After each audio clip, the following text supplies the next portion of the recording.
નમસ્કાર.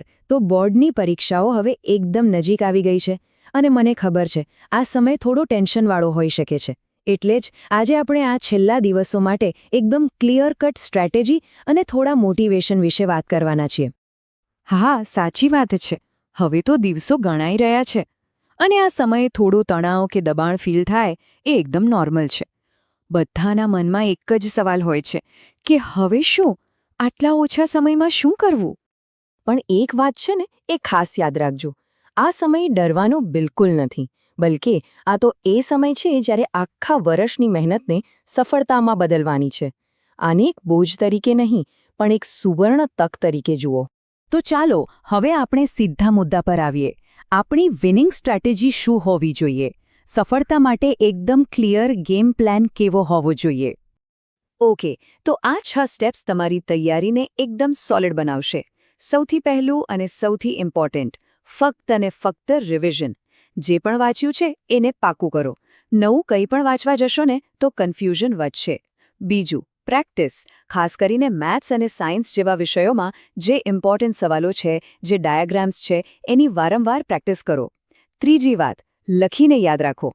ખાલી વાંચવાથી નહીં ચાલે. જ્યારે તમે કોઈ વસ્તુ લખો છો ને ત્યારે એ મગજમાં બરાબર ફિટ થઈ જાય છે. ચોથું, ટાઈમ મેનેજમેન્ટ. જૂના પેપર્સ લો અને ઘડિયાળ સામે રાખીને સોલ્વ કરો. આનાથી એક્ઝામમાં ટાઈમ ઘટશે નહીં. પાંચમું, પૂરતી ઊંઘ.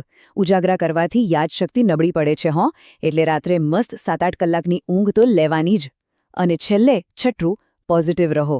વિશ્વાસ રાખો કે તમે મહેનત કરી છે અને રિઝલ્ટ સારું જ આવશે. હવે એ પણ જોઈ લઈએ કે કઈ બાબતોથી બચવાનું છે.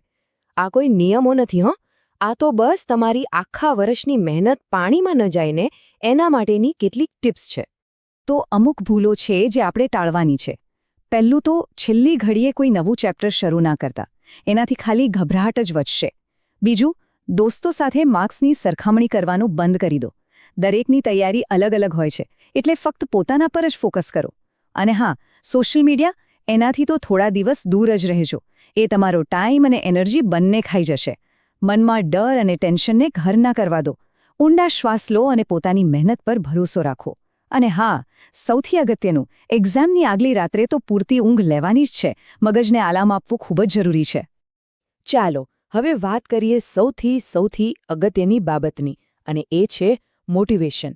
ચાલો એ શક્તિને યાદ કરીએ જે આપણા બધાની અંદર છે. એક વાત મગજમાં બરાબર ફિટ કરી લેજો કે આ બોર્ડની પરીક્ષા છે ને એ જીવનનો અંત નથી, બિલકુલ નહીં. એ તો એક નવી શરૂઆત છે. કરિયરના ઘણા બધા દરવાજા ખોલવાની એક ચાવી છે. આ વાક્ય બહુ નાનું છે, પણ એનો અર્થ બહુ મોટો છે. આખા વર્ષ દરમિયાન જે પણ પરિશ્રમ કર્યો છે, રાત્રે જાગ્યા છો, સવારે વહેલા ઉઠ્યા છો, એનું ફળ તમને મળશે જ. એ ક્યારેય નકામું નહીં જાય. અને યાદ રાખજો, આજે જે આ મહેનત અને સંઘર્ષ છે ને એ જ ભવિષ્યમાં ગૌરવનું કારણ બનશે. જ્યારે રિઝલ્ટ આવશે ત્યારે આ બધી મહેનત એકદમ મીઠી લાગશે અને ગર્વ થશે. સૌથી મોટો ભરોસો પોતાની જાત પર રાખવાનો છે. જે સપના જોયા છે એને સાકાર કરવાની તાકાત અને ક્ષમતા, એ બધું તમારી અંદર જ છે. બસ એ શક્તિને ઓળખવાનો આ સમય છે. ખબર છે, સફળતા એકલી નથી આવતી. એના 3 મજબૂત પાયા છે. પહેલો, તમારા મમ્મી પપ્પાનો અતૂટ વિશ્વાસ. બીજો, તમારા શિક્ષકોના આશીર્વાદ. અને ત્રીજો, જે સૌથી અગત્યનો છે, એ છે તમારી પોતાની સખત મહેનત. જ્યારે આ 3 ભેગા થાય ને ત્યારે સફળતા પાક્કી જ સમજો. અને છેલ્લે બસ એક જ સવાલ પોતાની જાતને પૂછવાનો છે. જો આખું 1 વર્ષ દિલથી મહેનત કરી છે, તો પછી આ છેલ્લા 10 દિવસથી શું કામ ડરવાનું? આ ડરવાનું નહીં, જીતવાનો સમય છે. આત્મવિશ્વાસ એ જ તમારું સૌથી મોટું હથિયાર છે. પરીક્ષા માટે ખૂબ શુભેચ્છાઓ અને ઓલ ધ બેસ્ટ.